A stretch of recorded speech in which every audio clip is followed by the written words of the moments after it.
Athletes Unlimited Pro Volleyball is unique. An individual championship contested inside the ultimate team sport. Those who wish to win must lead while leading by example. Digs, blocks, kills, and aces all help your chances to rise up the leaderboard. But team success is ultimately required to become a champion. This is the ultimate test in sport. This is Athletes Unlimited Pro Volleyball.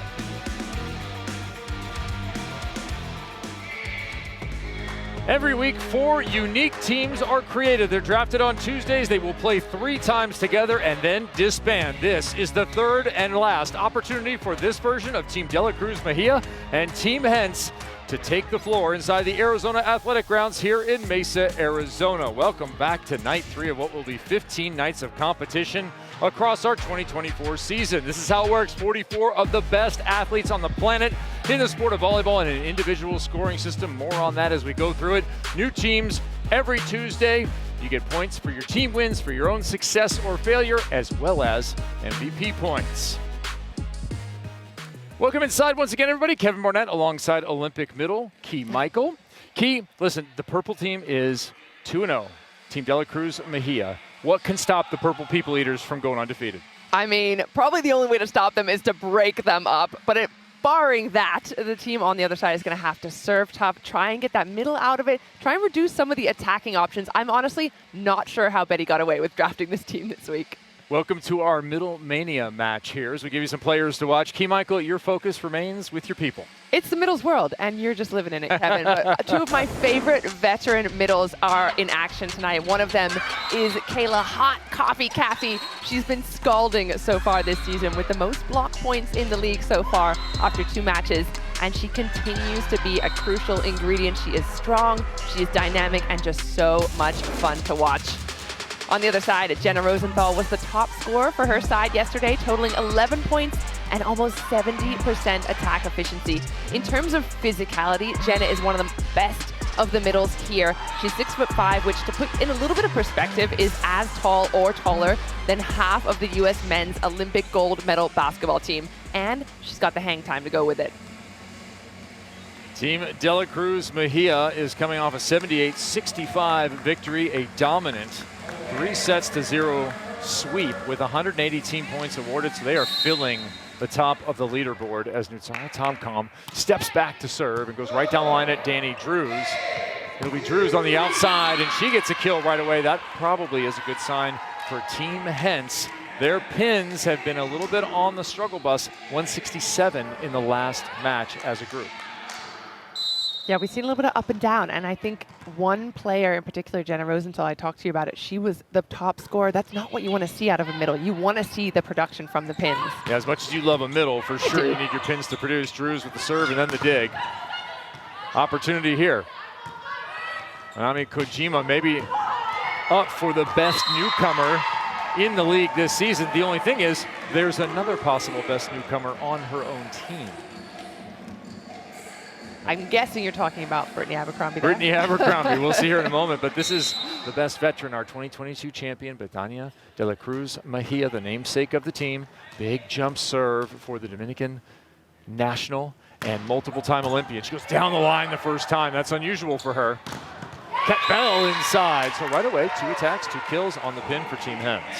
Yeah, interesting, because I was just talking up Caffey's blocking, and she's been fantastic this year. She's one of the top blockers in the league, just not dropping that inside arm, which is unusual for her.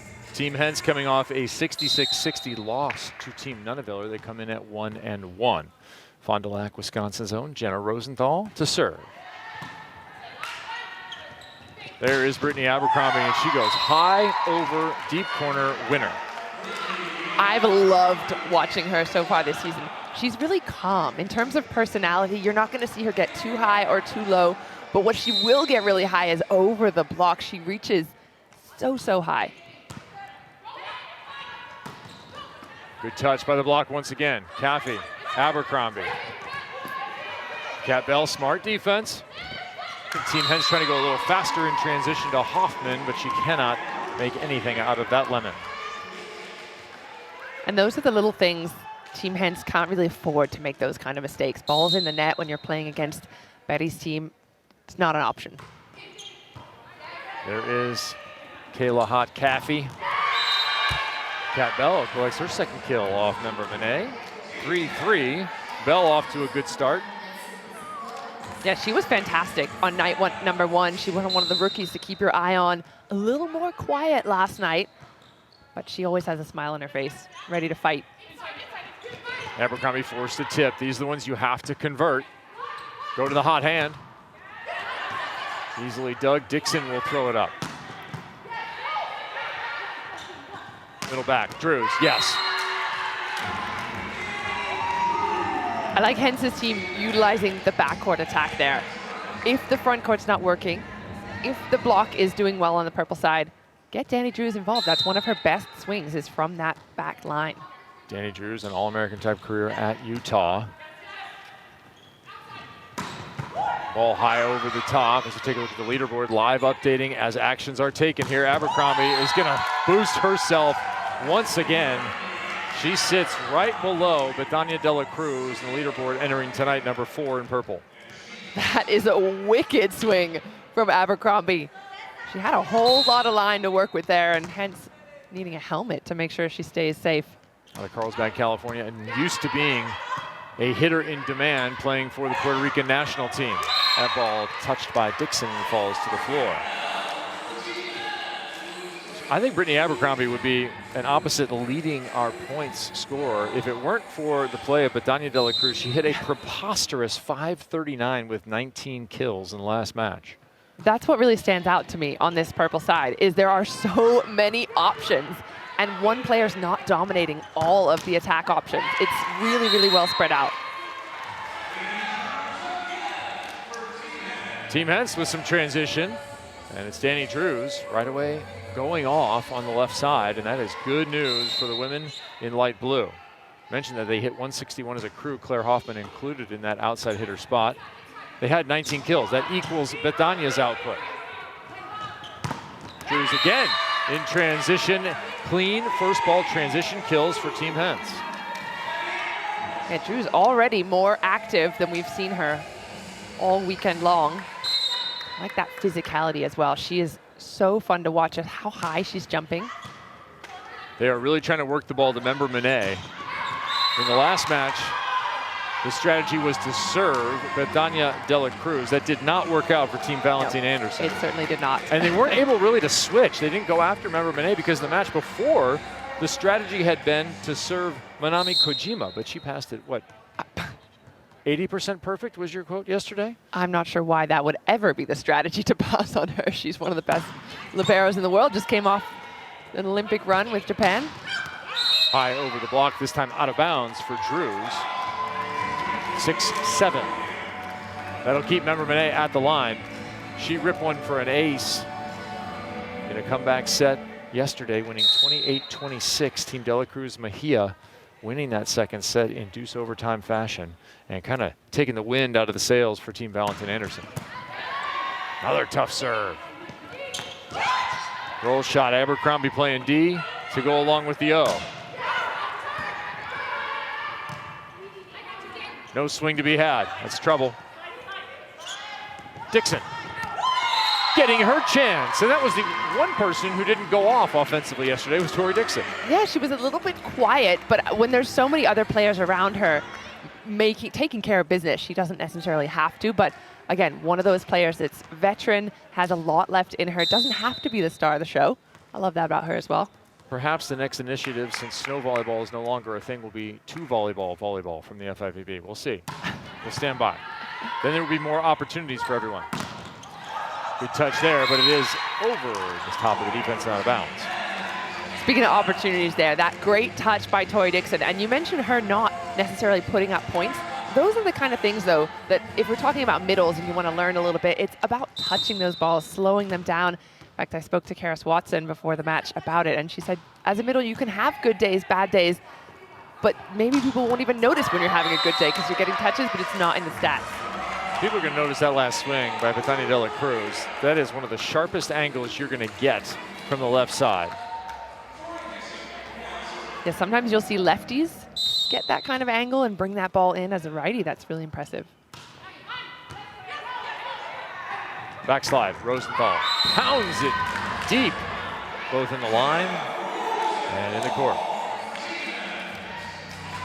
I spoke to Kayla Caffey before the match about what are you keeping your eyes on? What are you worried about? She said, well, they have a lot of weapons, but we are definitely keeping an eye on that slide from Jenna Rosenthal. She loves going fast, going high. I'm going to make that a priority to stop her.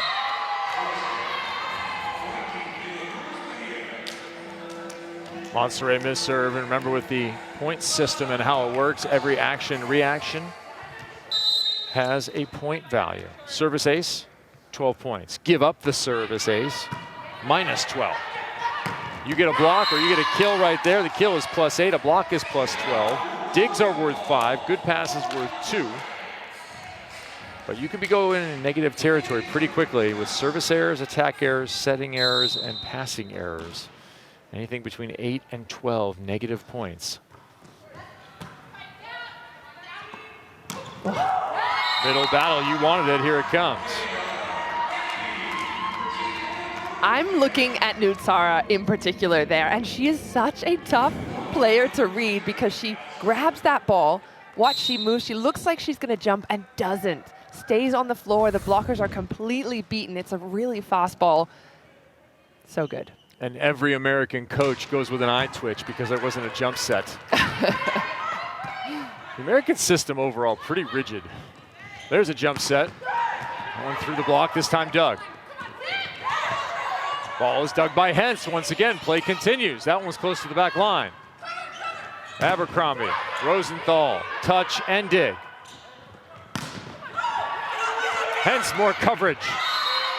You're in good hands with Hentz. But it is Abercrombie who eventually puts it away.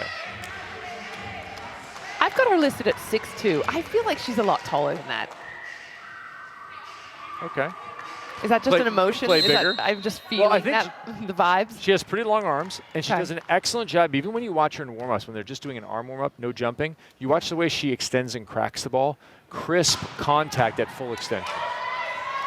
Not something a lot of players are capable of. Speaking of crisp contact at full extension, member Monet, you and I were chatting before this match started and felt like the undervaluing of 22 is what may have made this team overpowered. Yeah, she was not chosen as one of the first players on the list. She came in the third, I believe, in the third round draft. Caffey in the fourth, the libero in the fifth, Nutsara in the sixth. So these were elite level players that were not going in the first round. And how Betty put this team together is still beyond me.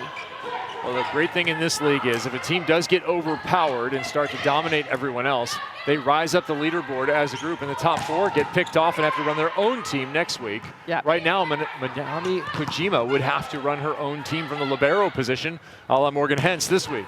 Inside Abercrombie, long rally continues. Abercrombie kind of went half block there, I think looking for a soft or an out. Yeah, long rally, some scrappy play there. I think Team Hentz doing well to stick that one out. And that's the thing, they're gonna have to find creative ways. They know that this purple side are gonna come at them with some big, strong attacks. They're gonna get their kills. It's maybe how do you bring in some tips, some rolls, go off the hands deep and try to get those really cheeky little points. Every set played to 25, win by 2. You get 40 team points. That ball goes long, and Rosenthal will get a negative 12. Every time you win a set, pardon me, she gets a negative 8. Don't let me overvalue the service error there. Negative 8 for the service error. But every time you win a set, you get 40 points as a team, and that is every player on the team gains 40 points. That's why that leaderboard is pretty much a wash of purple right now. It's not an individual point scoring system in the sense that you do get points, of course, for a block like that. That's a big one. But most important is winning as a team. That's how you get the most points. And here's the contrast for you. Keep track of total points awarded. In the last match where Team Dela Cruz Mejia dominated, they were awarded 2,686 total points, total leaderboard points between all the players. Their opponent who they defeated, as that ball is tipped in good, had 471. And you take that down to the leading scorers, 129 points was the leading individual score by Maddie Kingdon-Rischel on that team, whereas Betani Dela Cruz put up 439. Throwing a lot of numbers at me. Yeah, that might be too many numbers. Math was never my strong suit. 300-point difference. So when you're talking about the leaderboard, where middle here. the top two are separated by 50 points, the next is 160, you're talking about between the top performers in that match with Team De La Cruz Mejia, 300 points just in that single match. That's how good that Tanya De La Cruz was. And they're good again here in the first, leading at the technical timeout, 15-12.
Athletes Unlimited Pro Volleyball is fueled by Gatorade.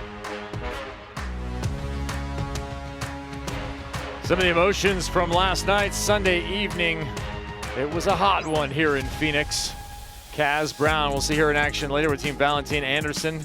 Remember, Monet, yeah, she's kind of fading to the back of the photo like she did in the draft. The best selection in the draft is Team De La Cruz Mejia is again up 15-12 in the first set. With the break in the action, gives us a chance to go off the court with Key, one of our new features.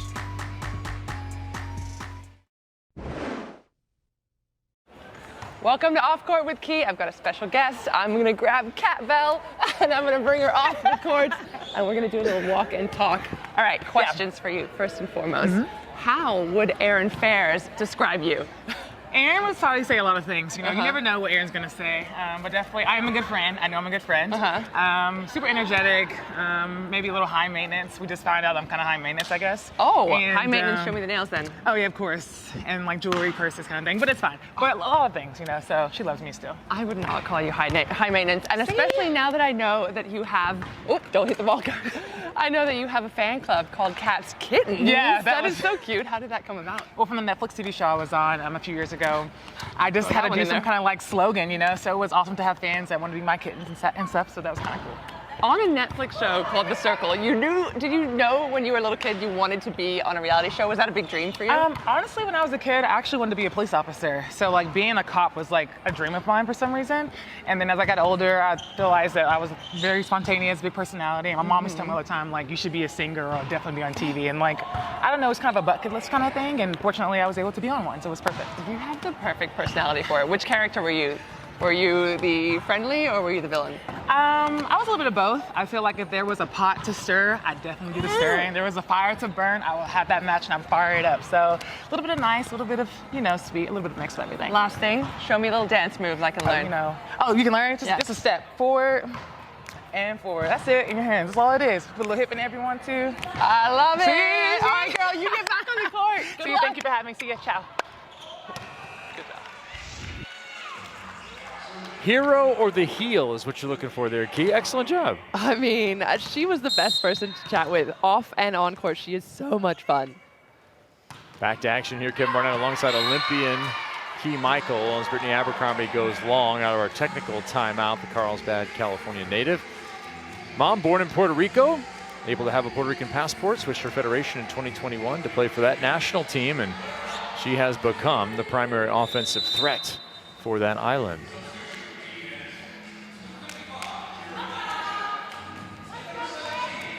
what started out 7-4 with Team Hens leading with those efficient transition kills went 11-5 to that technical timeout in favor of Team De La Cruz Mejia.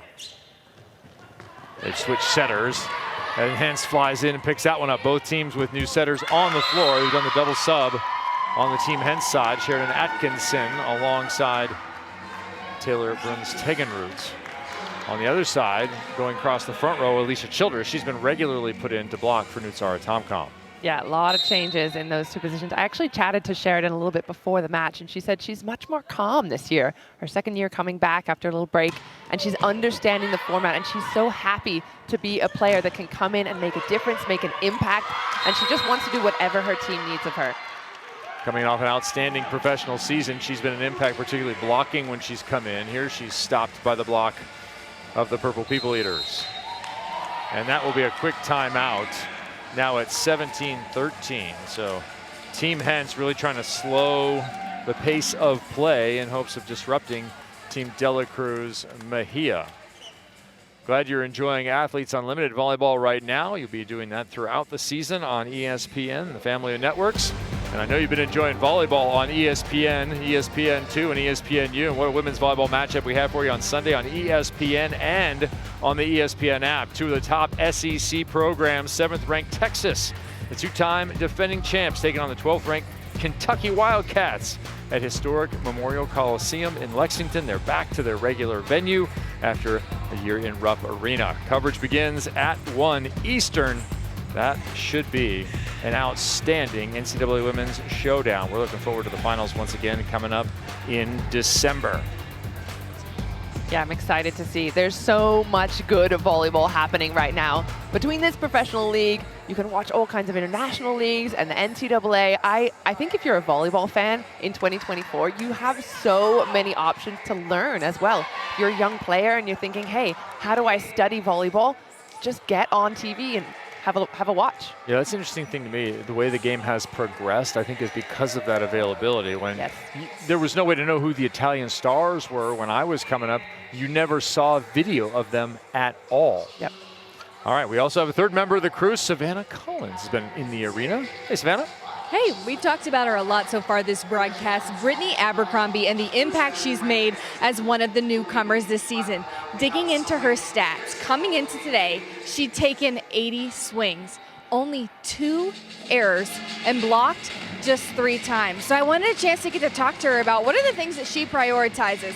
It's that exactly. She likes to keep those numbers, blocks and errors, low at all times. She feels like the strongest part of her game right now is her shot selection. I asked her, what are you looking for tonight? Anything in particular? She said, I just want to stay in this rhythm that I've been in the first 2 games and build off of that to finish out week 1. Key, I'm not sure that Brittany Abercrombie's heart rate ever gets above 70. Yeah, she does look so calm, and I think that's one of the reasons this team has been so successful. She is right there in the leader. Those are the points, double-digit points that players got on the last match on Sunday. 4 players in double digits in terms of kills, blocks, and aces, adding them all up. But no other team has those kind of numbers. If you're looking at 4 players that are scoring really well, it's impossible to play against a team like that. Yeah, when they have all around the dial power, that is trouble, and that includes the service line. A couple of jump servers, remember Monet being the second one behind Betania De La Cruz Mejia. Coming into tonight, the leaderboard live updates all the time, but right before we got started, top 4 positions were all women in purple. The captains would have been De La Cruz Mejia, Abercrombie, Kayla Caffey, and Manami Kojima. So this team looking to be split up if they continue to have this level of success. As went to Dixon once, outside to Betania the second time. Dug up by Watson. Abercrombie out of the back row, looking line and finding the net from the other team. That ball was long, but it doesn't matter if the other team's gone fishing. So it won't count as an error. So she keeps her errors to just 2. And in terms of that graphic we just showed you, 4 players in double digits, compare that to some of the other teams. Hence had only one player in double digits, Jenna Rosenthal. Valentine Anderson's team had only one in double digits, that was Maddie Kingdom Rochelle. So having 4 players like this, and Kathy, another one of them who's delivering big time, this team it's got weapons everywhere. What do you focus on? Yeah, that was the question. Where do you go? They're trying to serve Member Monet and destabilize her, and then you add in the blocking of Kathy, where she has been outstanding. This team showing zero weakness, 19-14. I spoke to Kathy before the match, and I said, what have you been up to? What have you been doing? Have you been playing a lot? She said, no, I've been coaching. I said, all right, well, what did you eat for breakfast then before you're having these great performances? She said, waffle, eggs, and sausage. And that's now my go-to every time. I was thinking it was Count Bocula, but I don't know. Count Blocula. Yeah. On Blocktoberfest. Yeah, well, it's a chocolate cereal. It's just a bunch of hands. Oh, gotcha. Just don't eat it with putting the milk in the bowl first, as we discussed yesterday if you were with us. 21-14. Full complement of timeouts are now getting used by Team Hens as they are completely on the defensive, trailing by 7. Keep in mind how impactful this can be when you blow a team out in a set. The overall victory is won on aggregate, so if you give up a ton of points in one set, you can really put yourself at a deficit for the overall key. Which is totally different in other forms of volleyball, because you can just have a complete reset. You can shake your hands of it, say, all right, we had a bad first set, let's move on, and still go on to win. But if you have a bad first set, you have to catch up. You have to make up that difference in another set. And we'll hear about it in the third set when you talk about the magic number. If you're only allowing your team to get, or if you have to get a certain number, like let's say you can't let the other team get to 5, you're almost already shooting yourself in the foot. Right, those 60 points are almost already gone. Hey, women's volleyball is growing, women's basketball is growing, everyone watches women's sports, so here we go. It all comes down to a win or your season's over. It's Game 5 in the WNBA semifinals. The Lynx hosting the Sun tomorrow night at 8 Eastern on ESPN2, ESPN Deportes, and the ESPN app. Coverage tips with Countdown at 7:30 p.m. Trying to set the table for the WNBA finals. All right, we're here in Mesa, Arizona. Come on out and see us, won't you? We're at the Arizona Athletic Grounds for the next 4 weekends. We have a whole lot more volleyball to be played, 12 more days of 2 matches a night. Come on out and see these women perform. We're going to have all brand new teams drafting on Tuesday as the leaderboard comes back in, and it still has a single color. I'm looking at Kayla Caffey there. I would love to see her in a captain's chair and see how a middle would draft. What do you think? We've had Team McCage before. I'm trying to think of other middles we've had over the years that have been in that captain's chair. Rosenthal. Yeah, Team Rosenthal, that's accurate. You definitely have to look for some pins. And one of them might be Danny Drews, as she is rounding into form, the form that we expected with that kill there, stopping a 4-point run. Yeah, Danny Drews, one of the first players off the draft. She was taken in the first round right behind Brittany Abercrombie. She was Morgan Hens's first pick. We know what she can do from her previous years at Athletes Unlimited. Monserrat working on Betania De La Cruz, working on a little defense is Morgan Hens. Drews, roll shot, picked up. Betty, off the hands and not playable. 22-15.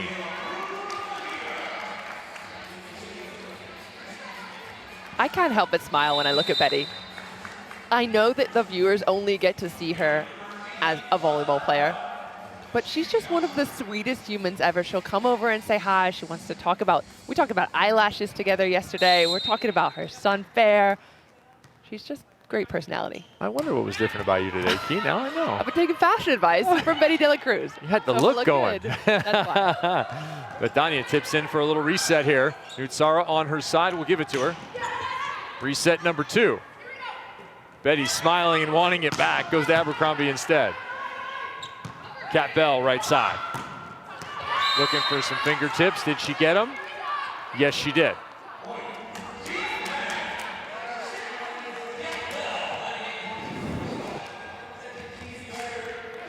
Have another look at that. Right off the fingers, and I like that immediately it was acknowledged by the purple side saying, yeah, I did. Betty's gone to overhand receive more than anyone else in the arena. Saw a lot of it yesterday. That ball off the block and just out of bounds. Abercrombie dunking under it. And her heart rate, according to the measurements we have right now, at 67. Where's that measurement? It's a unofficial measurement. Oh, gotcha, Yeah, gotcha. unofficial. We'll get a whoop on her for soon. I was going to say, in international volleyball, sometimes they actually do put measurements on some of the coaches or players. Yeah, the coaches would be the good one. Yeah. When things are really going, the players tend to be fairly calm because they have some control. Yeah. Coaches, they have to be just a nervous wreck. Yeah. This year in the Olympics, they put the heart rate monitors on the parents. Ooh, That was pretty gnarly. I like that. All right, Rosenthal to serve. Remember, they're looking for points. Doesn't even matter if you win the set at this point, as you figure you might not be able to prevent this team from scoring 2 more before you get a whole host of points, but that's not going to help. That ball falling in front of Watson, and we are at a set point opportunity. De La Cruz Mejia looking to put 40 team points in their pocket.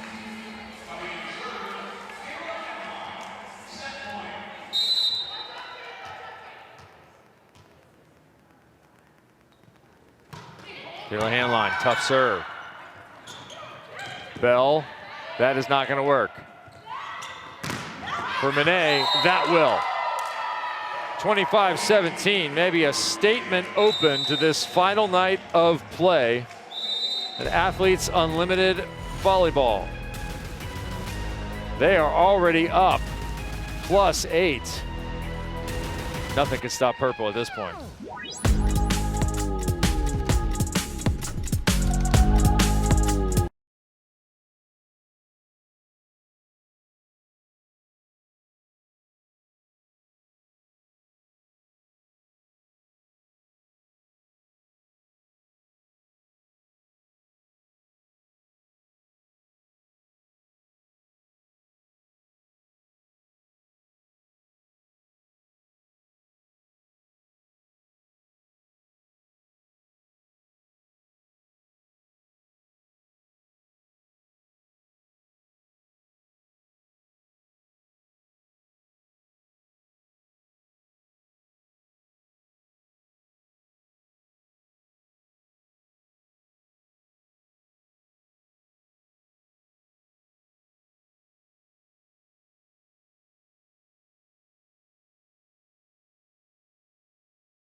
Team De La Cruz Mejia has won 5 straight sets, pocketing 260 team points along the way, and that includes set number 1 of this final night of action in week number 1.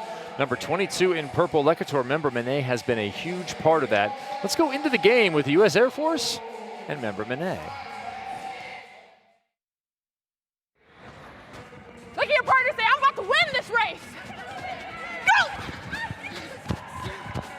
Nice job, guys. Nice job. So good. High and deep today. High and deep. High and deep. Okay, Kay. Break the floor then. What the floor do to you? She said the swag is in me. The drip is in me. Drip too hard, can stand too close. We gonna drown on this purple royal. Got it. I love it to see new players smiling, dancing, having fun. I had a chance to chat to her a couple of days ago. We were filming a vlog, and she said, I love it here at Athletes Unlimited. The vibes are vibing. And then I felt old.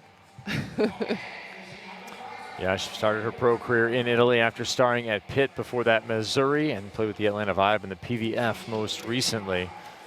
Key, I didn't know that volleyball teams could get married, but Futura Volley Giovanni Busto Orizio is a long name for a volleyball team. Please pronounce Busto Arsizio correctly. That's where I used to play. But speaking of fantastic volleyball, as that league is, that team is, this is as well. And these are two of the players that have been fantastic here tonight. Betty, unstoppable as per usual. But I love that she's changing it up. She's using some cut shots, some rolls, some slices. This is not your classic Betty. This is not just power all day, every day. She's got a little style to her tonight. It's an efficient, deadly style from Betania de la Cruz and her team. Have a look at the blocks as well. And this is why we keep saying over and over why this team is so dangerous. They've got those pin swingers. They've got a lot of action in the offense, but 3 blocks. That's mostly Kayla Caffey doing that. And if you can't stop the offense and then you're getting blocked, and also the blue side are giving up a lot of errors. They've given up 3 errors in attack, and Team De La Cruz Mejia has given up 0. Okay, Savannah Collins, what are the Blues clues that might lead Team Hens to success in the second set? Well, I want to set the stage a little bit for what this team has kind of been working through going into today. They got on court super early, sat in a circle, and just talked for 30 minutes before warming up today. And I talked to Morgan Hintz, hey, what was the goal of that? She said she just wanted to refocus this group on their side. She felt like they got lost a little bit at times at what the other team is doing and didn't come into the game with the right headspace, so she wanted to reset that today. I asked her, in this league where the competition is hotter than ever, what does it take to have an edge? She says, you have to be the team that can break up a run. You just can't let the other team get hot and then freak out. You got to cut that down to 1 to 2 points and turn things around. I know that wasn't the first set she envisioned for her team, but she picked this group because they have positive attitudes and the ability to turn things around. Key, it is amazing where, if you get yourself mentally right, where that can take the physical execution of skills. Yeah, well, both important things, the mental and the physical aspect, but I think a lot of times players will just try to rely on their bodies and not do that mental preparation or that teamwork or that's kind of preparing that mental side of it. And as Savannah said, that's exactly what the blue side need more of in terms of making sure that they're all on the same page. You know, a lot of it is a process, I think, where you need to figure out what you need as a player. And you have some of the veteran players like Betania de la Cruz taking care of herself off the court in not just the amorphous mental way, but you would think about the routine, the sleep you need, the routine you want to go through, how you want to come to the match ready to play. Yeah, a lot of things going into being a high-level athlete that you don't think about. You take for granted that you're going to have a comfortable pillow or that your bed is going to be the right firmness or that the room is going to be the right temperature. Like when you're at home, you have all that in your control, but when you're overseas playing or if you're in a league like this, those little things, and that's why Athletes Unlimited people love playing here, because the physical side is taken care of, the mental side is taken care of. They have trainers here for them 24/7 pretty much. What is the optimum temperature for sleeping, Key, for you? Colder than how you have it for sure. Or hotter, excuse me. Warmer, You have it way yes. too cold. Warmer. 75? False. That is incorrect, Key. 75 is correct. 66 is the correct answer. Ace service there, and the ace service game has been won in almost every match by Team De La Cruz Mejia. 7 aces on 17 errors, but that number alone does not take into account everything about serving when it comes to the destruction that Team De La Cruz Mejia has wreaked on the other teams throughout this weekend. I'm trying to think what would have been talked about in that timeout between these two teams, or between these two sets, because Team Hens has a lot of work to do. How do they serve a little bit tougher? How do they take some offense out? That's a perfect example. That ball is right on the head of Nutsara, who, in her own right, one of the best setters in the world. She's gonna use her middle. Kathy's been going off.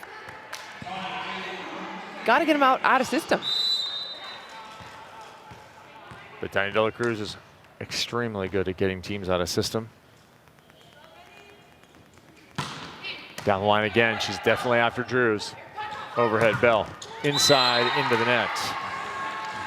We want you to get into the arena and into the action by getting closer to Athletes Unlimited Volleyball with your free Unlimited Club membership. Vote on game MVPs, compete in the AU Fantasy League for exclusive prizes and more. Sign up now at AU Volleyball, AU Pro Volleyball, .com.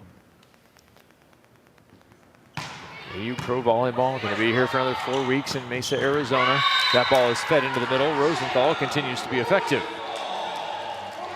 And to your point, Betty was definitely trying to target Danny Drews there, and that's got to be a strategy that the purple side's working on right now. Danny's one of the producing attackers.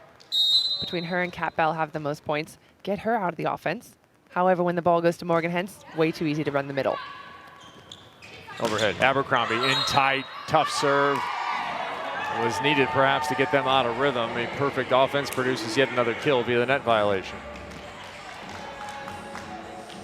5-3, De La Cruz Mejia.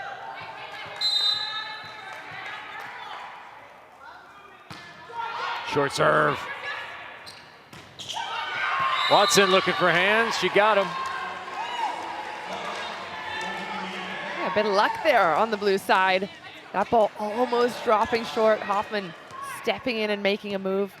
And then Kara still being available. That's something to talk to her about, being available as a middle, even when you don't think you're getting the ball. Karis Watson, part of a ton of winning teams last year. Her stock definitely rising throughout the season in 2023. In 2024, she has definitely done nothing to hurt that stock so far in week 1. Nothing you can do there in terms of blocking, though. She's up, she's in a good spot, but the purple side, the purple team, every player in a purple jersey is having a night. Tori Dixon, right place, right time, strong shoulders. Even when that ball looks like it's in a perfect place to dump, Riley Monster finds herself with a wall.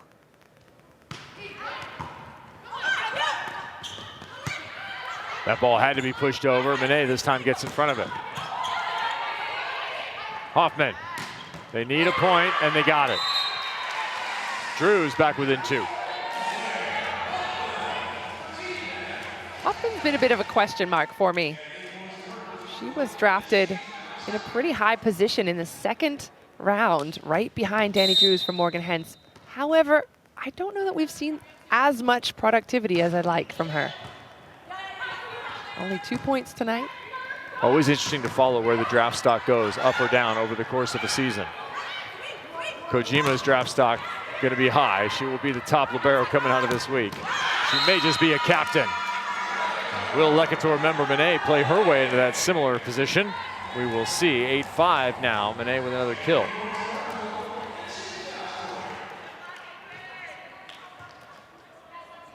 Which of the purple team will be split up and who will draft the rest of their team immediately in the first round?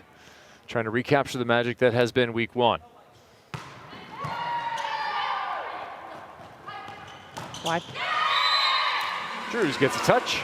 For sure, Nutsara has to go higher than she did. 6th round is way too low for her. 5 total drafts. We have 4 to go. It is each Tuesday. Savannah Collins, the host. Leaderboard, the top 4 are the captains. It's a snake form, so that means you get the first pick, and then if you are picking 4th, you're going to get 2 picks, and it will go around from there. Every time you hit an edge, you get 2 picks rather than 1. I'll be joining Savannah for those drafts. Should be a lot of fun to see how the strategies shape up. Sometimes there's a run on a position. The facilitators will be on hand along with the captains. Help talk strategy, and the teams will talk strategy also. Another ace earned. This time, Tori Dixon dropping it in. And I was thinking earlier, how could you slow down the purple side? It would be with tough serving, but the tougher servers are wearing the purple jersey. I talked to Natalia Valentin Anderson this morning, and I said, what happened with the match against De La Cruz Mejia? She said they won the serve and pass battle, plain and simple. You cannot win without winning that serve and pass battle. Yeah, Abercrombie, another smart swing. it all just flows together, right? You think about volleyball in individual statistics because that's where you look at it on the stat sheet. But a strong, tough serve leads to great blocking, which leads to defense, which leads to transition. So the purple side is doing this perfectly. 11-6 lead. We'll come back in a bit.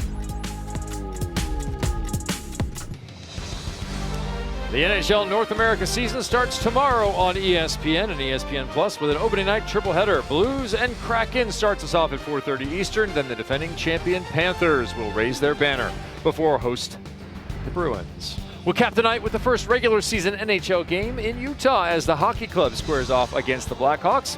Coverage begins with the point at 4 Eastern. The Delta Center in Salt Lake City. What a lineup that is to get the NHL underway. It must be fall. NBA taking shape, NHL taking the floor, and Athletes Unlimited along with Betania De La Cruz also taking the floor. First player in league history to reach 5,000 win points. Congratulations, Betania De La Cruz Mejia. Who's surprised? Anyone? No. No. No. No blocks, no aces for Team Hens right now. They're losing those two categories most assuredly to the women clad in purple. Roll shot. Betty is there. Overhead Abercrombie. Yeah, and that is just not good. Too many weapons. And they have doubled up 12-6. I'm like a broken record talking about how many available attackers there are in the purple jersey. And Nutsara at the helm is using every single one of them.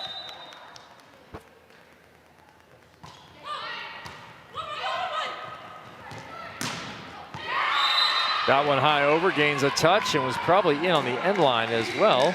But it gives us a chance now with the on-court action. Getting away from him, Paige Briggs-Romine joins us. Hi, Paige. Hi, how are you guys? Good. We saw you get on the floor yesterday. How was that for you getting out there, get a little extended action? That was so much fun. This is such a cool experience.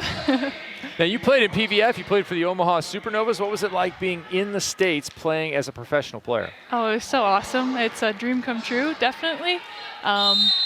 That team was so much fun, and I learned so much during my time.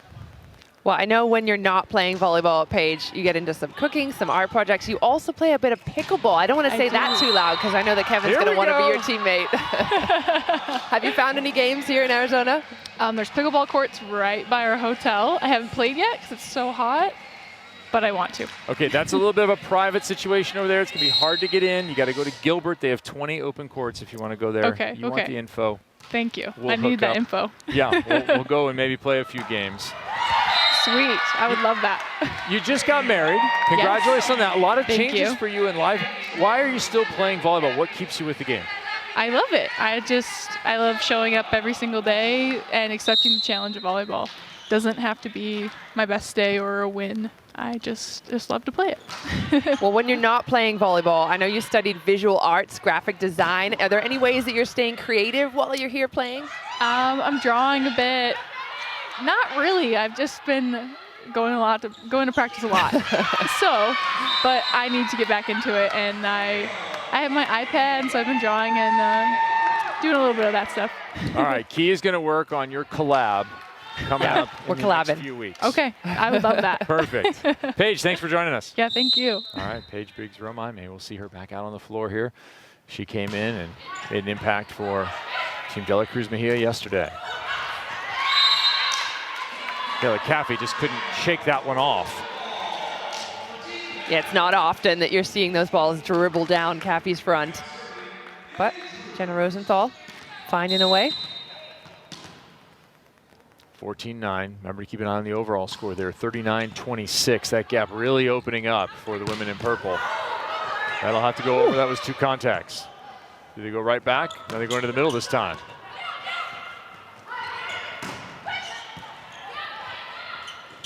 Overhead. Betania inside the block and out of play.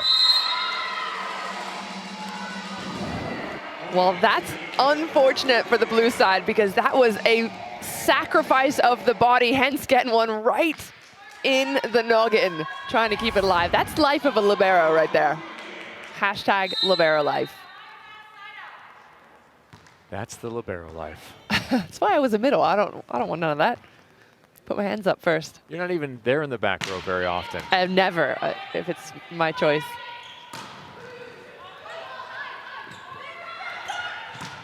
Abercrombie, full head of steam. A little too much, perhaps. No touch called.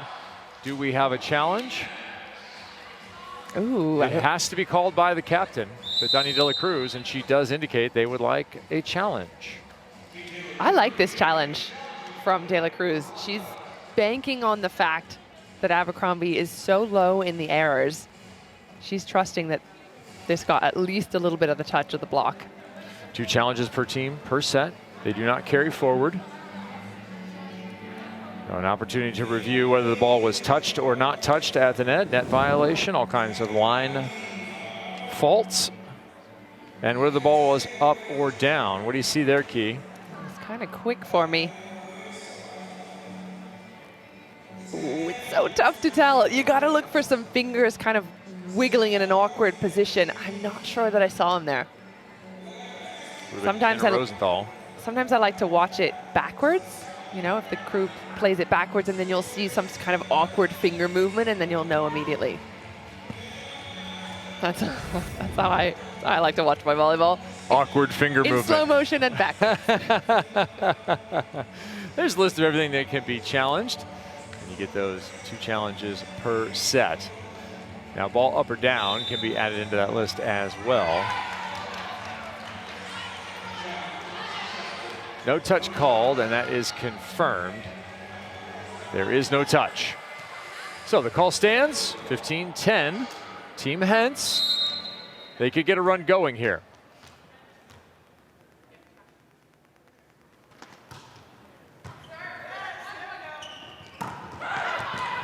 Perfect passing's not going to help. Kayla Caffey's been cleaning those kind of things up, and she just snuck it inside of Watson. And again, they're targeting Betty with that overhand pass, and I'm not sure about it. In terms of a strategy, can they serve a little short? Can they maybe try and jam some players up in positions, maybe in position 2 or in position 3, where Abercrombie is now? I just don't think that serving Betty is working. Caffey 6 for 7, along with a block. She's going for it. She's doing it. Into serve again, Kayla Hanline, Northern Iowa.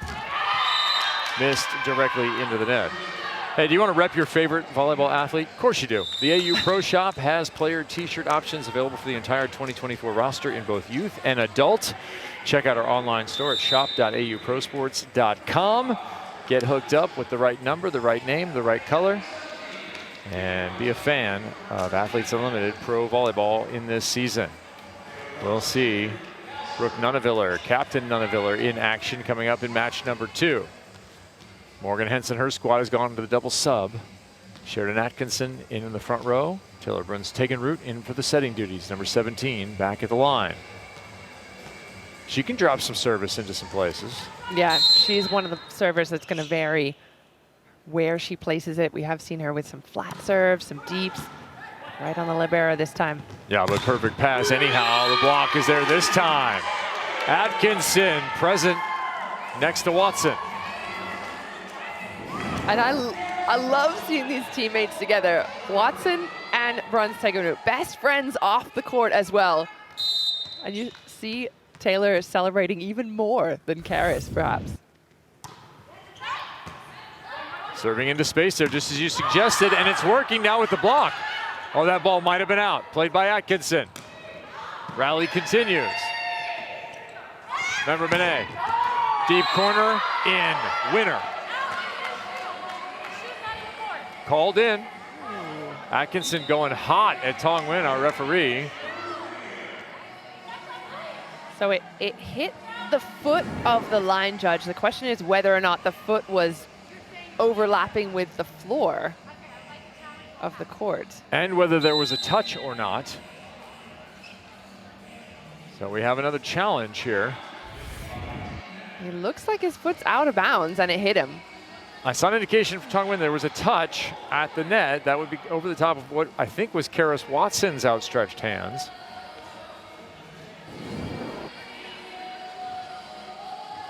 So the question is, if the call was for touch, then they can challenge for touch. Oh, hang on a sec. So tough to tell from this angle. It almost looked like it tagged a little bit of the line. No, maybe not. All right, so you have it out of bounds. I don't know, it could be part of the line. Question is, did it hit his foot, come back to the line, and go out? Exactly. Interference. That would be tough. Chance for Dave to chat to his team.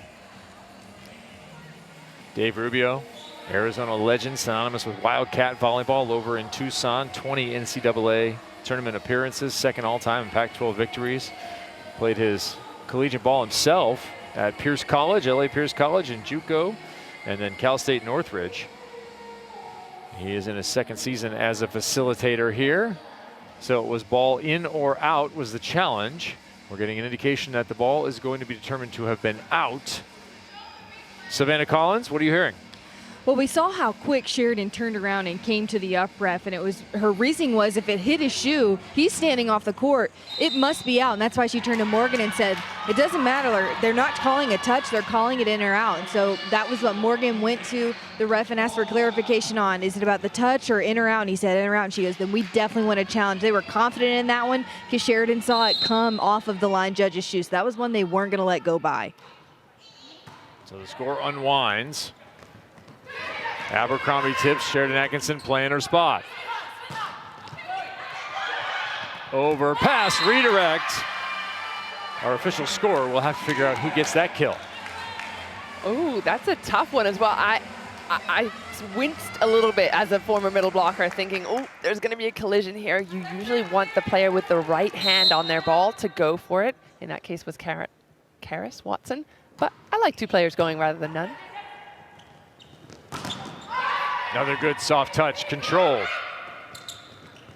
Drews immediately into that right side attack.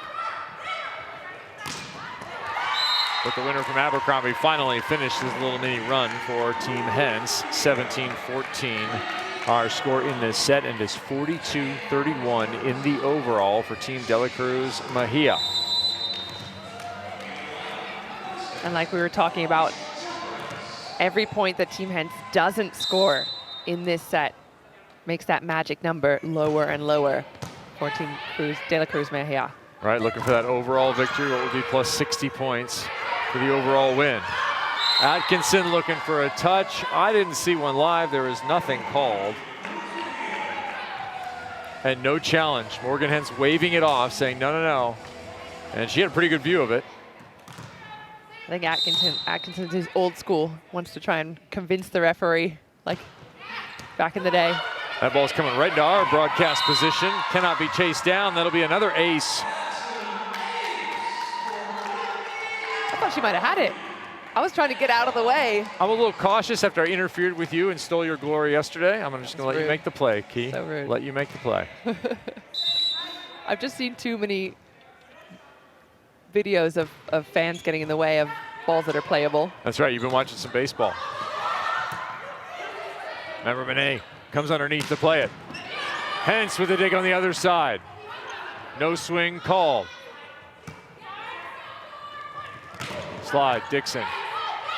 What used to be a U.S. national team connection there with Childress, but finally Hoffman slices it through. 19-15. They're hanging tough in this set. Team Hens could make a small run, but they're going to figure out a way to get better swings in transition, it seems. Well, Hens doing her best back there to keep things alive.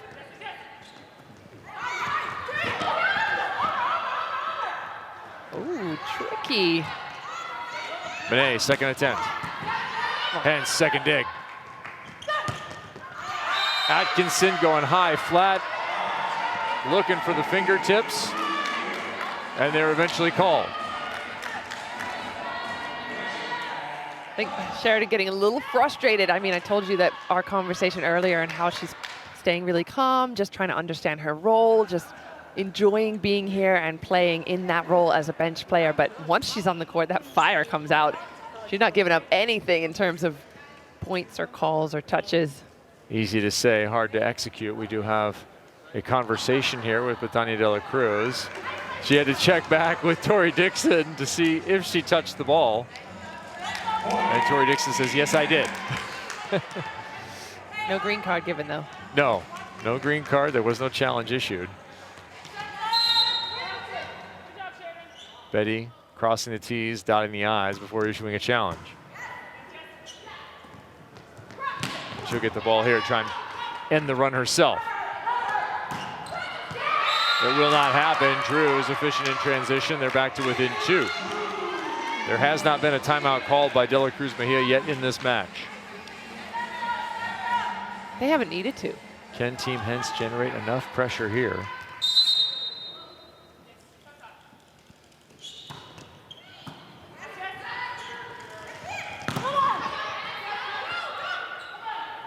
Drews again, no swing.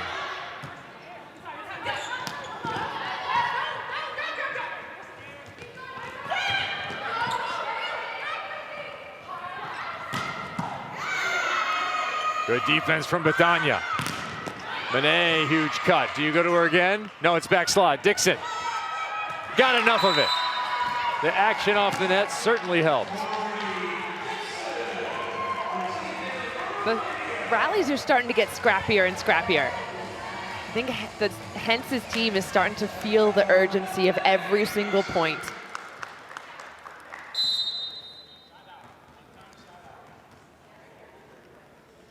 They can side out to remain within 2. Perfect pass, Atkinson. Betania with the soft touch.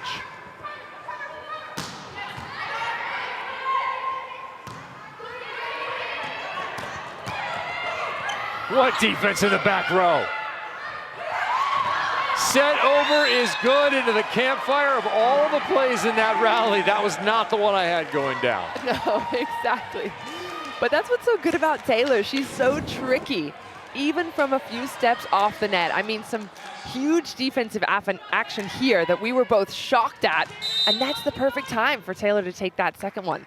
Does not look like the moment to do it. That's when you do it. Betty pushes it right through Atkinson. Well, she just has all the strategies. There isn't a volleyball play she has not seen nor made. Been a professional player since her middle teens. Betania de la Cruz, now 37 years old. Irreplaceable amount of experience for number 81 in purple. And it's not often she's in the undersized position, but at 6'2" compared to Sheridan Atkinson's 6'5", she has to do that little push move. Well, you can just play bigger. That's the way Kayla Caffey plays. She picks up yet another block.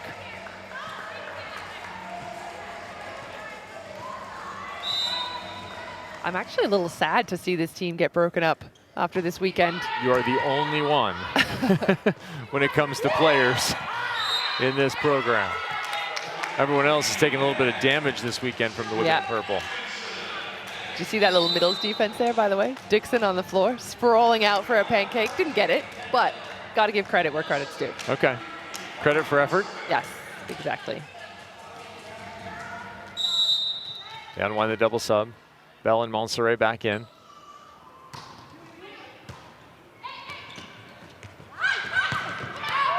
Betty looking for a line, can't find it. Here we go. Team Hens, 2 away. Full complement hitters in the front row. It seems like Team Hens just has to be more efficient in transition. That's how they opened up the first set effectively. That's how they made a little mini run in the middle of the second set. Yeah, because the defense is there. Hens is picking up balls in the backcourt. Then they're just not turning it into a point. Oh, almost a miscommunication.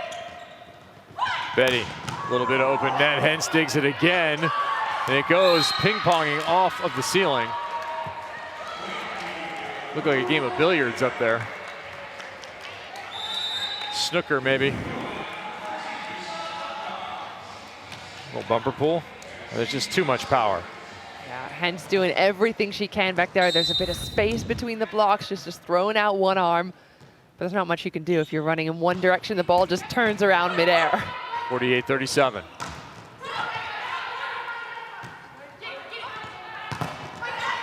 Drew's stopped again by Caffey.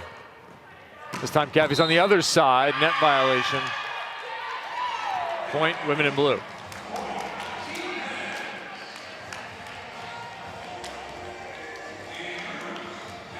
I like the energy we're still seeing on the blue side. They haven't given up. They're not just letting this match go. Well, if they can come back in this set, win the set, we'll be headed into a very winnable third set and overall match. All the work they've done down the stretch here in the second could play a monster role in the overall.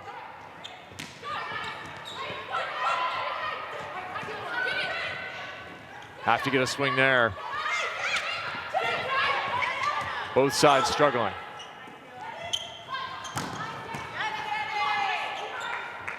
Up over the lights. Oh.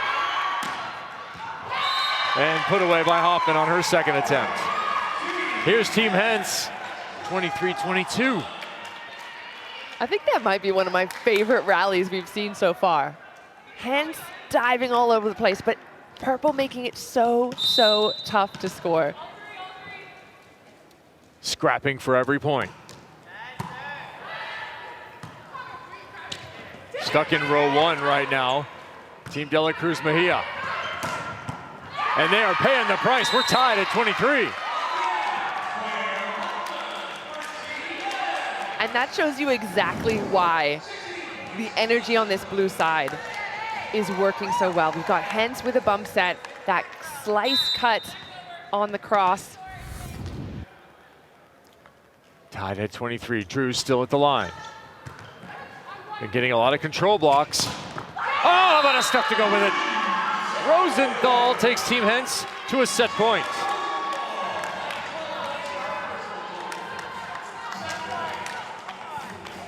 Jenna Rosenthal, let him know. Set point opportunity. Team Hens looking to close. Abercrombie cross court clean.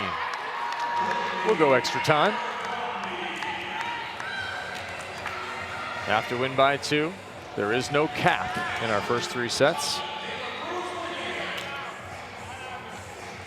Trying to think, if I'm on the blue side, where do I set? I'd like to see this ball go to Kat Bell. If it's a good pass, to Rosenthal.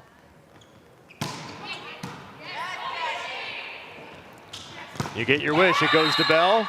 It goes long, but it was touched at the net. And we'll have a second chance for Hens to close.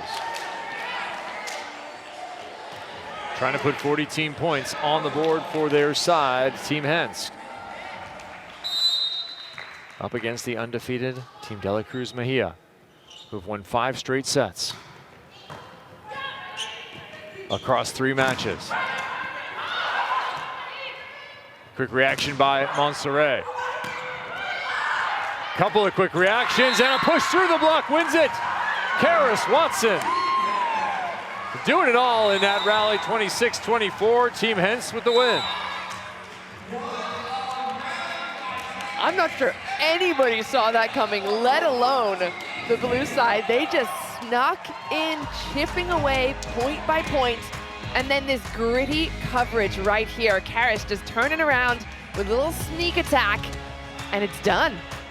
What was 23-20, the other way becomes 26-24 and a win for Team Rosenthal.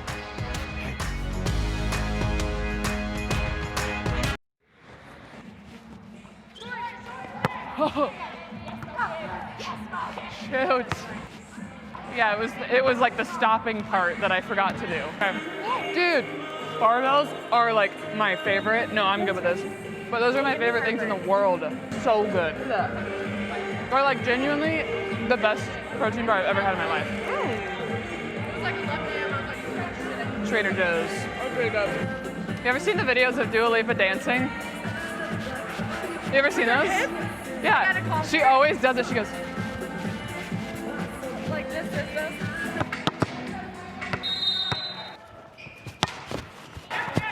Yes, go! Come on, Jenna!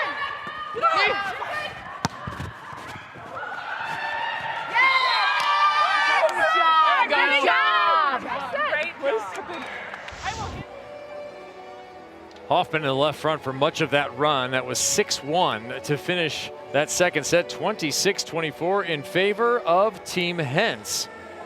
Danny Drews, opposite Claire Hoffman, number 1, was back at the service line, but she also did some offensive damage in that set. Yeah, she was one of the players I was so excited to see coming back into this league. But the first couple of nights, she wasn't really on. She hit only 12% efficiency on night 1, 17% and on night 2. And now she's finally starting to get into her groove. And she's kind of that missing puzzle piece for me on Hens' side, that delivering outside hitting position at the pin. Through 2 sets, things starting to even up a little bit. Yeah, we were pretty sure that set was done and dusted until back comes flying Team Hens with some defense, really keeping the purple side in one rotation. These stats tell you everything. 31 kills apiece. They started to pick it up there in the second set, excuse me. Just not going quietly. That number 42 number for Diggs. You said in the middle of that set the opportunities were there. They just needed to convert. They finally did. Savannah Collins with more on Team Hens. Yeah, that Team Hens huddle was hyped up. They feel things changing their way. They said, hey, we were the ones playing great defense that set. We were the ones taking the big swings. We got them out of system, really turning the tables on what this purple squad has done to every team that they face. And I especially love this little nugget from Morgan Hintz. She said, hey, when we get those balls, like cover balls or tips, let's pass it as high as we can. Give ourselves time to get back into transition so we can run this offense that we're starting to see pick up. But let's give ourselves time to settle in so we can execute. That work done and the execution at the end of that second set has put the magic number at 20 for Team Dela Cruz Mejia, who lead 49-43 in the overall. 20, a very gettable number. Yeah. When it comes to a set victory. Oh, absolutely. And that's exactly the conversation we had, making up those points in the second set. Now we've got a game on our hands. Yeah, this is anyone's match and anyone's 100 points here in the third set. Kevin Barnett alongside Olympian Key Michael getting underway for what will be an unknown here. Who's going to take our first match of the evening?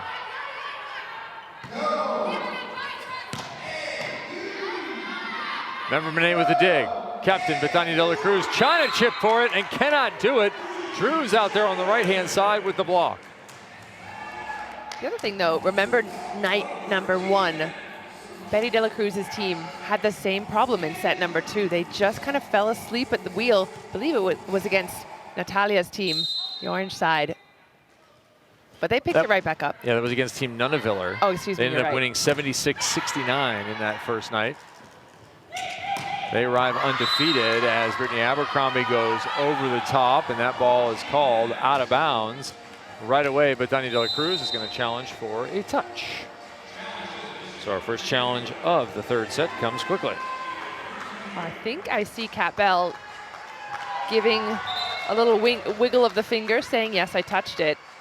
Will that count as a green card? I believe that will. Green card should be issued by Tongwin, our up referee, and in fact, there it is, the green card issued. That is a sportsman like conduct, not condemnation, a what's the word I'm looking for there, Key?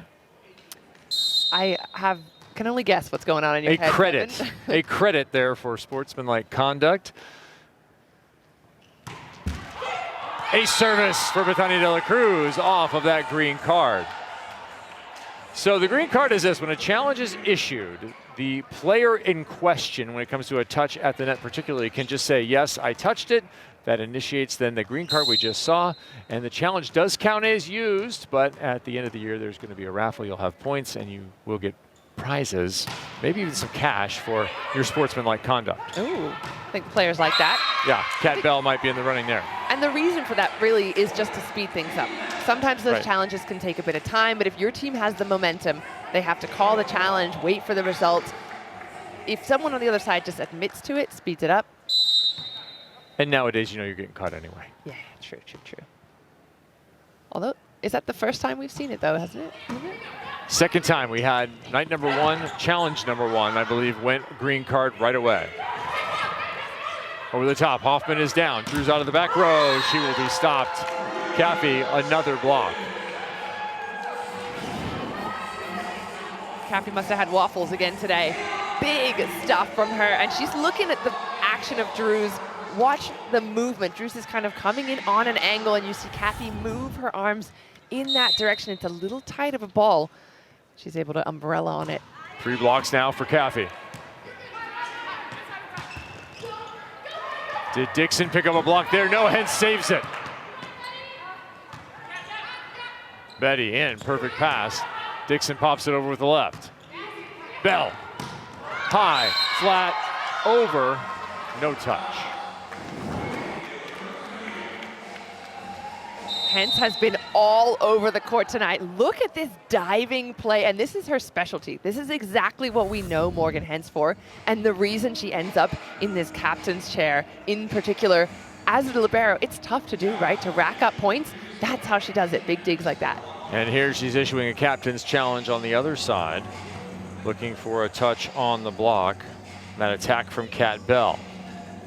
It's credit card defense from number 46 in dark blue there, always charging. That's an old Chris Marlowe line. I like it. Love I like that it. one from the early 90s. I always thought a credit card was a negative in volleyball. If you jump a credit card, it's a small jump. Well, now we have a little insight into how you felt. Maybe I just had a credit card jump. Hens. Fantastic. All right, 4-2 at the moment. We'll see how this challenge plays out. Could recycle back to 3-3. Savannah Collins, more on the captain, Morgan Hens. Well, that hustle we just saw from Morgan Hens, laying her body on the line, that is a non-negotiable, not only for herself, but for her team. That's one of the things that she really honed in pregame. When I was chatting with her going into the last day of this series, she says, this competition is high. We know that we're capable. These games are going to be a challenge. She goes, but I can never walk away from a match and know that my team got outworked. That's just not unacceptable to her. So when we talked about this team trying to find a reset and take a new mentality going into today's game, that was part of it. She wants her whole team to think just like her, that there is no ball that we can't give all effort and get to. I love that, Savannah, and you're so right. And anyone who's ever played with Morgan Hens, and this is the reason why she's part of that USA national team. She was in Paris with the team as one of the reserves. She has that do or die mentality. She gives full effort every single time. She's not just going into the gym to play casual volleyball. This is her entire life, and she absolutely loves it. Unsuccessful challenge there. The point does stay with Team Dela Cruz Mejia. They do have a 4-2 lead in our third set here. Our defining third set. Abercrombie snaps over the top. Hens with another defensive effort. Tight, pushed in. Chipped one more time. Kat Bell rejected. Legator member Monet is going to get the positive points for that one. Go plus 12. How about this pancake, though? And this is why a setter like Nutsara has such a high draft skill, in my opinion. She's allowing her team to then get that really big stuff block at the end. Right back to Bell. High hands. Tom Com got some fingertips on it. Drews missed it. Missed contact. Dela Cruz Mejia extends their lead now 6-2.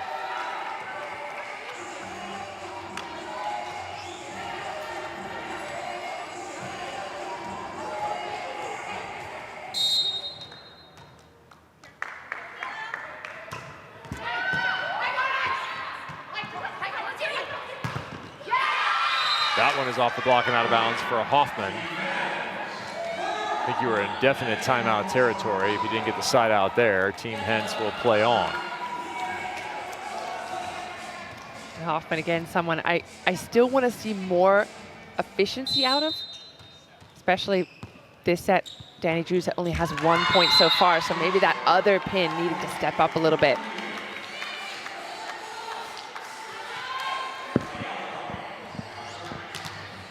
Abercrombie to the back row, Nutsara, Tom Com to the front. Can they exploit that matchup? Team Hens. Instead it's overhead to Watson, and she misses it. Seemed like that one went off the wrist. No touch called. They've already used one challenge early in the set. Morgan Hens not giving any indication she's going to use another one here. Saving him for a rainy day.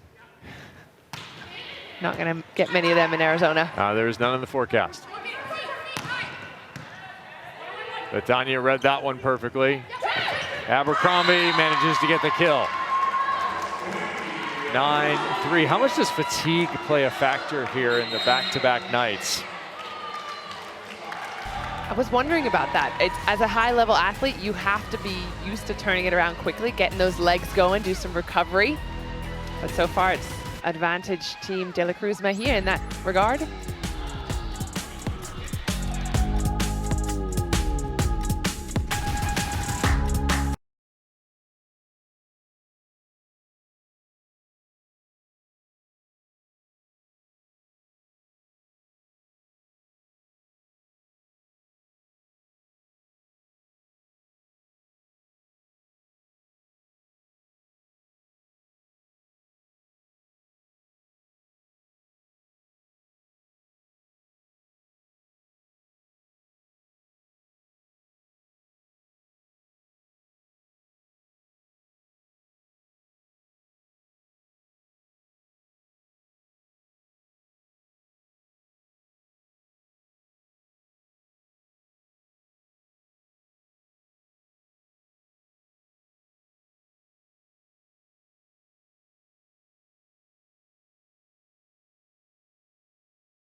Athletes Unlimited Pro Volleyball is fueled by Gatorade.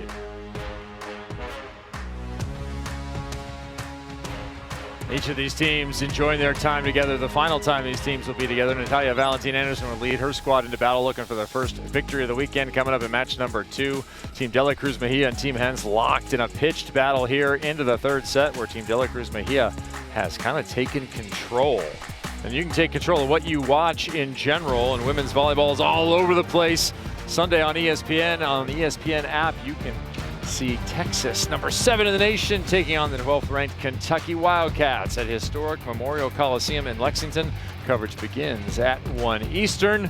NCAA women's volleyball hitting conference season and a crescendo all the way to the NCAA tournament in a field of 64. We have our league leaderboard here. Continues to be pretty well dominated by Team De La Cruz Mejia.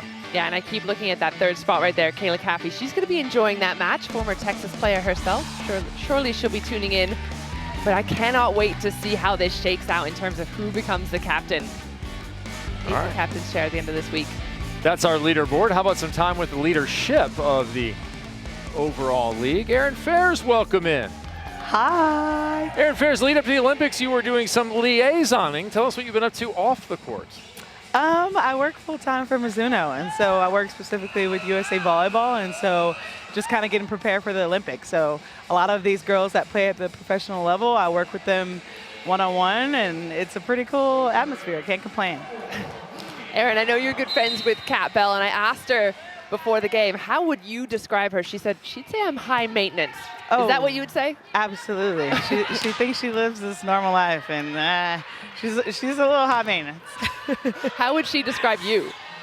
Oh, she would also say I'm high maintenance, but she would say I'm super goofy, just like to have fun. I think that's how she would describe me. Now, Mom is here this weekend. When she's with you, what do you have to do? Where do you have to go? What activities are on the schedule? We have to find the finest places in Arizona. I mean, she's happy to be here. She always talks about how clean and how nice Arizona is. So she wants to get out. A lot of things in Arizona is outside. So we got to go on a little hike and can't complain. It's been nice. Well, we saw you at dinner last night, and she was suggesting that we go hot air ballooning. Yes, it's on the bucket list. It's on the bucket list. It's not on my bucket list to go sit in a bucket. I'm not going to jump out of a perfectly good airplane either. Would you jump out of a perfectly good airplane, Erin Fairs? Live a little. Live a little. Absolutely. All right, well, if your name was Dr. Fairs and you were a doctor of volleyball, what prescription would you write for your team right now, trailing 11-4? I'm thinking a little bit more consistency. I feel like there's a lot of good sparks. I just don't think we're doing them in a row. And so I think that is the difference between us and Purple right now. And we get some points in a row, and we can come back just like we did in the second set. All right, Aaron, this is your 4th year back at Athletes Unlimited. What keeps you coming back other than obviously the people? I mean the competition. I just love the competition and the people here. It's hard to pass up, honestly. And obviously being in the States, like I can't complain. As long as I can play here, I will. And obviously they take care of us, and I can't say the same for all the places I've played overseas. So. Well, the competition's going high level in this rally right now. Thanks for joining us, Aaron. We're going to get back to the action. All righty. Yeah, we went, I think, 3 questions, and there was 1 rally happening. The ball eventually hit long, and everyone's going to get a breather on court. 11-5, as there was a touch called at the net. And that ball ruled in favor of Team Hens. No argument from Team De La Cruz Mejia. I love that we get a 2-box of the volleyball and the player that's chatting. However, I cannot multitask, so I can only focus on the chat at one time. So the viewers are going to have to let me know what happened in the last 5 minutes. You're looking up, holy cow, it's 12-5. This is looking more similar to the first set, where Team De La Cruz Mejia was very much in charge, taking home the 42 points and a 25-17 lead. Remember, their magic number is 20 in this one. They're looking for 20 points on the scoreboard to take that overall 60-point victory in the match. And you don't want to leave then, because you still have 40 points in the set to be earned, as well as all those individual actions. A player can certainly change their fortunes on the leaderboard with increased kills, aces, and blocks. Betty. Oh, trying to wipe it, did not work. Hens is everywhere. She is piling up dig points. Again. A back row ripper from Hoffman finishes the rally. The value of a strong defensive team. Hence, you called it, all over the place, picking up a few different overhead defenses, getting involved in making sure her team can go again and go again. And transition is something that got them in a good spot in that last set. They are a team that's not going quietly. 14 digs for Morgan Hens. And another put away there for her middle blocker, Jenna Rosenthal.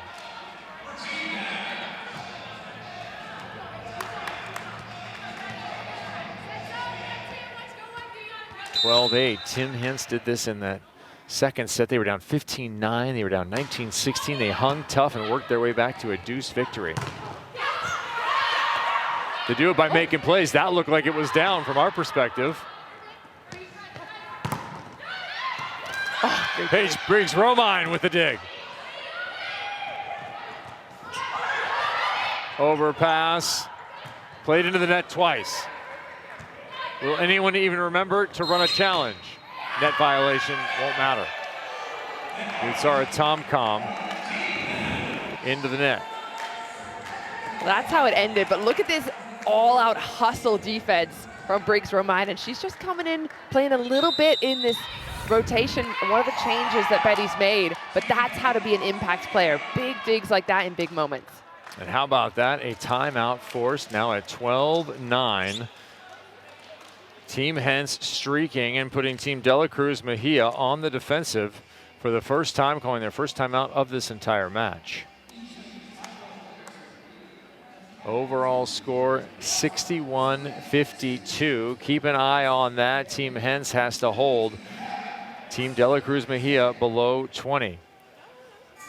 Savannah Collins sat down with Danny Drews, number 1 in blue, earlier. Let's give you a little view into what it's like to be Danny Drews. Since 2022, I went and played in Italy for a season, and then this last season played in Japan. When I heard I had the opportunity to come back and join AU again, I was so stoked and so excited to be back here playing with so many familiar, but then also new faces. What do you think has been your biggest point of growth as a volleyball player over the last couple years? I mean, I've definitely grown and changed a lot. I really like to try and swing my way out of trouble.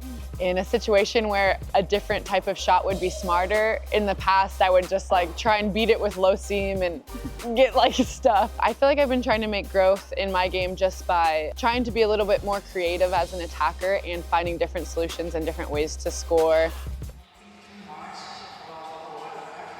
One of the other changes Danny Drew's experienced while she was playing overseas was playing opposite instead of outside hitter. She said it was really freeing in the sense of not having to worry about serve receive. Your number one thing is get up there and bang balls. But she did talk about coming into the season. She knows she's going to be a serving target. She has to get her passing back up to speed. But it gave her a really unique perspective on the floor and playing volleyball from a totally different position.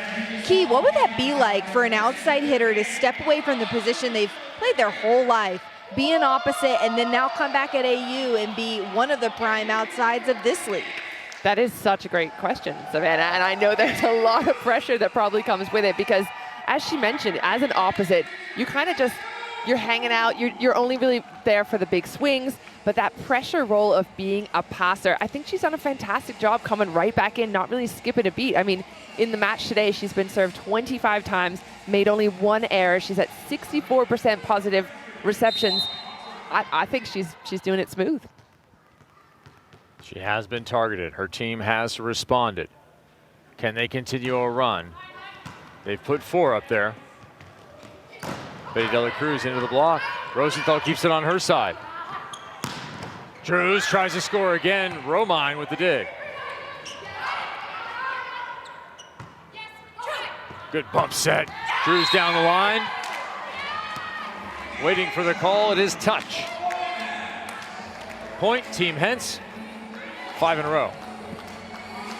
The other thing about Drews, and as we mentioned, switching roles, playing a little bit of this, a little bit of that, you grow if you push yourself out of your comfort zone. So if she's trying different roles, having to have different responsibilities, she's only going to get better as an all-round player. For a middle, I'm not sure what that would look like. You put us in an opposite position, but throw me in a libero jersey, I'm certainly going to improve my reception, right?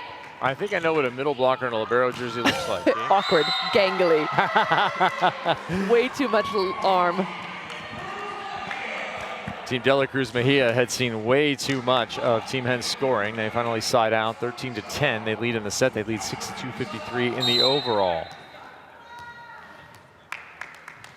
It's all right, Tomcom back to the back row. 3 hitters in the front.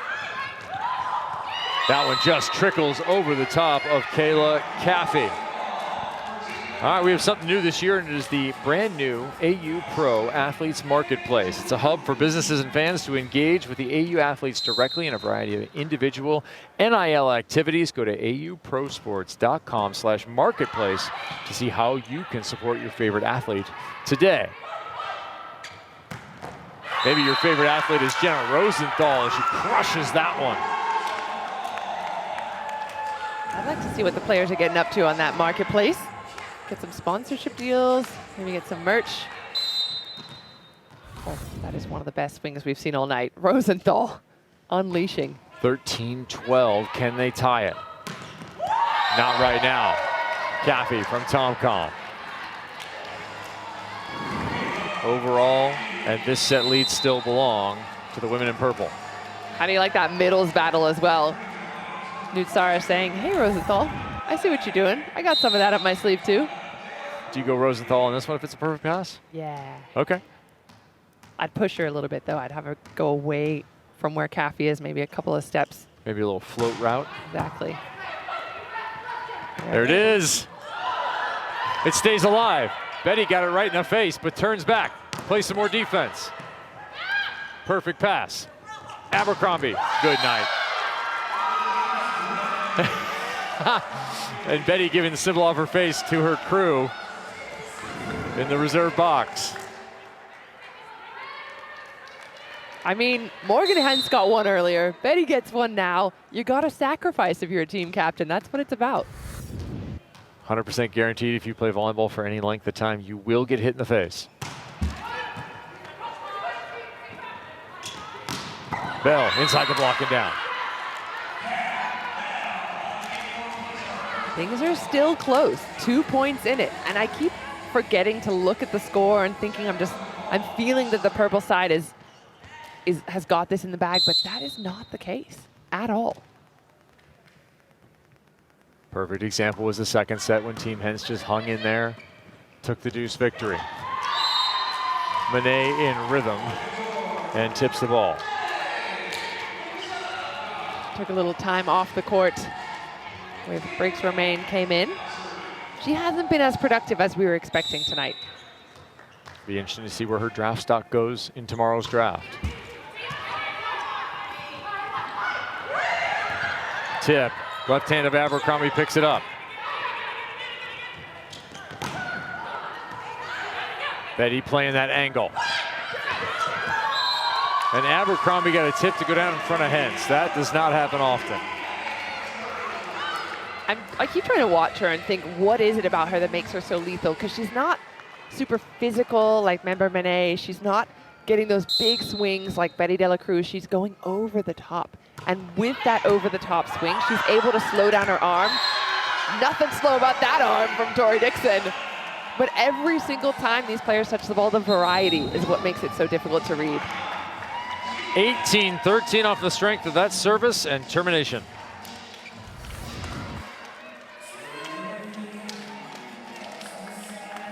Facilitator Joe Trinzi giving everyone a high five as Team De La Cruz Mejia reestablishes control of the match, and they said they are 2 away from the overall victory. All right, here we go. It all comes down to win or your season's over. It's Game 5 in the WNBA semifinals. The Lynx host the Sun tomorrow night at 8 Eastern on ESPN2, ESPN Deportes, and the ESPN app. Coverage tips with Countdown at 7:30 p.m. One of those two teams headed to the WNBA final, and one of these two teams headed to a victory here in our match. Our second match is starting to take shape. Team Valentine Anderson walking in the arena. They will face off with Team Nunaviller, 9:30 p.m. Eastern. Genesis Coyasso, number 77, and the women in orange still looking for their first victory on the weekend. Week 1 has 3 nights of competition, as does every week. We'll have an individual champion crowned in 5 weeks' time. And we have seen Maddie Kingdon-Richel be the elite attacker that we knew was joining this league. Yeah, she has been fantastic. I mean, Orange isn't out of the woods yet. They have had a good start in the league, but she's heavily relied on. She gets a majority of the points on her side. 18 points on night 1, 17 yesterday, but not a single other player getting double-digit points. And if you compare that to the team we were talking about on the purple side today, 4 players getting double-digit points. So this is a very one-sided team. There were a couple of changes. We saw Gia Day come in. It's a different opposite spot as well, but I think more productivity has to come out of some other players on that team. All right, I think you're going to see a little bit different look from Team Valentine Anderson when they take the floor here at the Arizona Athletic Grounds. We are moments away from that. It'll be our second match. Our first match has to be concluded here. Team De La Cruz Mejia finally putting a stop to some of that Team Hens momentum mid-set. They're looking for 20 in the overall first, and the ace serve is going to get them to within 1 point. So here we go, match ball for Team De La Cruz Mejia and 60 team points.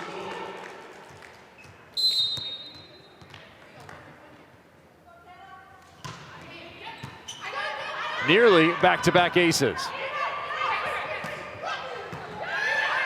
Middle defense, opposite offense, and the finish of the overall plus 60. The victory is going to go to De La Cruz Mejia in the overall, and they're going to try and add this set to that total. 40 set points still available as the team is trying to get to 25. And it comes off a middles ace and a middles defense. What do you know? And the women in purple continue to add to their control of the leaderboard and the assurance that they will be split up. More tough serving, more easy offensive opportunities. This time outside, Member Monet. Dug up by Drews. Bell has the tip. Roll shot, that will find the antenna and be out of bounds, 20-14.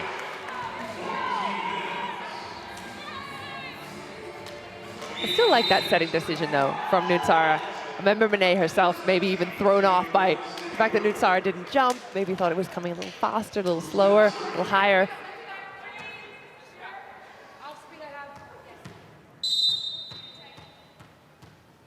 Double sub on.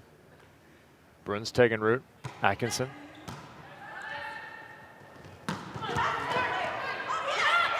Abercrombie trying to clean up the overpass. Cannot. A lot of scrappy plays in this one. Atkinson collects the kill. You need to come experience AU Pro Volleyball in person here in Mesa, Arizona. Join us this Friday for Athlete Causes Impact Week, featuring an Athlete Cause tote giveaway for the first 250 fans. Go to auprovolleyball.com to buy your tickets today and join us here in Mesa. Abercrombie, speed to the pin that time.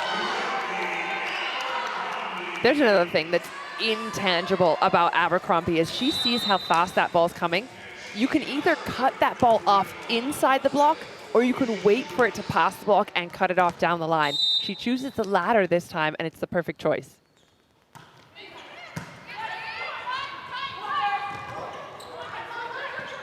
Playing defense now is the opposite. Hence with the call, takes the pass.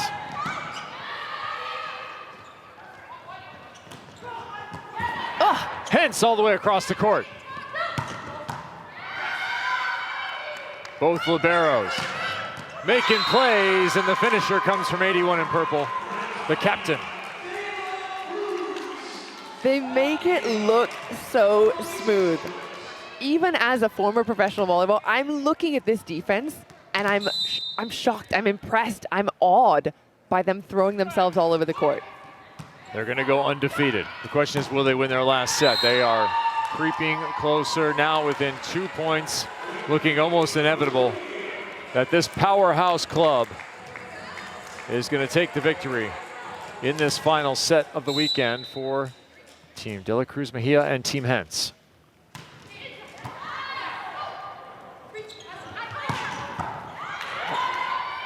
Another dig from Kojima.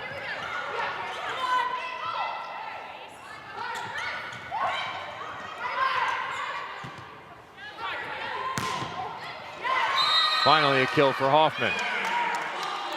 Well, the rallies are going on forever. And interesting to see in that rally in particular, Morgan Hentz calling Taylor Bruns-Tegenrode off of the set. Normally it's the setter who's stepping in and taking that ball no matter what. Morgan says, nope, let me get this. Let me bump set this. Long backslide. Hentz with the dig. Drews cannot beat the block. Alicia Childress in on the action. She'll take some points for that one, plus 12. This is set point number 1. They're looking for 140 total team points. The women clad in purple, Paige Briggs-Romine, comes in to finish it off.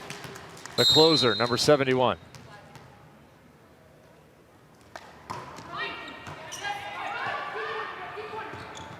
Atkinson, no swing, but takes Abercrombie out. Betty chisels the block for the winner. The 40 team points and success in their final set together. This team was incredible. A little hiccup there in the second, maybe fell asleep at the wheel, but the things that we were seeing out of this team, the balance, the power in the offense, the incredible defensive plays, the middle blocking, every single piece of this puzzle was there for Betty De La Cruz, and I'm so curious to see how it splits up. It will indeed split up, as these women are going to find themselves on top of the leaderboard. Abercrombie finishes with 15 kills, but Dani De La Cruz in double figures as well with 11.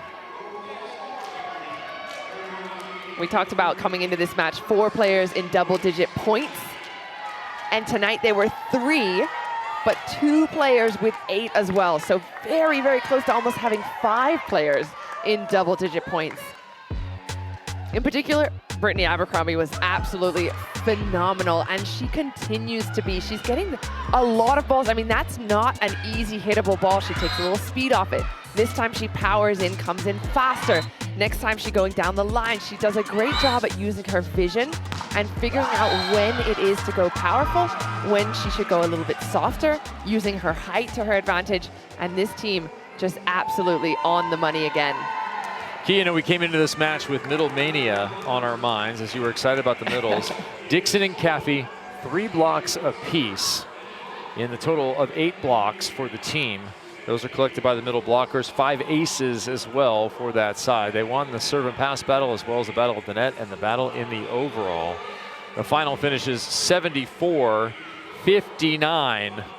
A dominant performance for De La Cruz Mejia. Let's go to Savannah Collins. Brittany, a perfect week, 3-0, picking up the set wins too across all 3 games. What was the biggest key to this team's success? I think we really fought for every point, and I think we kind of gelled really well together. I think Betty did a great job choosing the team, and we worked really well together, and that's what helped us succeed over all these matches.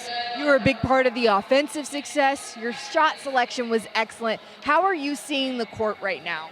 Thank you. I'm just trying to mix it up. I'm trying to make sure that I can hit everywhere on the court, and if they take something away, then I can hit where they're not. You look like you're probably going to be in a situation to lead your own team. What did you learn from this one that you maybe want to try and recreate or emulate in week 2? Oh, it's going to be tough. It's gonna be tough. I'm going to have a lot of thinking to do. I'm going to watch this match and, yeah, pick a good team based on skill, but also how well they can play with each other. Thanks, Brittany. Appreciate it. Kevin Key, back to you. Brittany Abercrombie, another fine performance. On the other side, Danny Drews collects 11 kills, but no aces for the Team Hen side as we look at our match stats. Look at the blocks, 8-3. That for me is one of the numbers that stands out massively. The service pressure was just tougher from Team De La Cruz Mejia. They have those topspin servers, even some clutch floats from Caffey and Abercrombie herself. They just didn't make it easy for Team Hens to score any balls, to stay in system, and then it just makes it easier on the block. A little more risk, a little more reward coming, and the reward definitely happening on the leaderboard as you look at those 1,026 points for Betania De La Cruz. Another efficient performance. She continues to lead, but Abercrombie is chasing. I can't wait to see it. I cannot wait. As she said herself, she's going to have a lot of thinking to do, who she's going to pick on her team. I think she was the #1 pick this week for good reason. No one's going to get her. She's only going to get herself. But who's she going to pick #1? She can't take any of those top 4. I'm curious. We're going to see if anyone else can jump up into that leaderboard alongside the Team De La Cruz Mejia crew. They finish a strong and successful few days. Athletes Unlimited Pro Volleyball will continue tonight at 9:30 p.m. Eastern. Team Valentin Anderson and Team Nunaville are on ESPNU. All of those athletes have a chance to get up on the leaderboard. For Key Michael, Savannah Collins, and our entire crew, I'm Kevin Barnett. Thanks for watching. We'll see you with more AU Pro Volleyball shortly.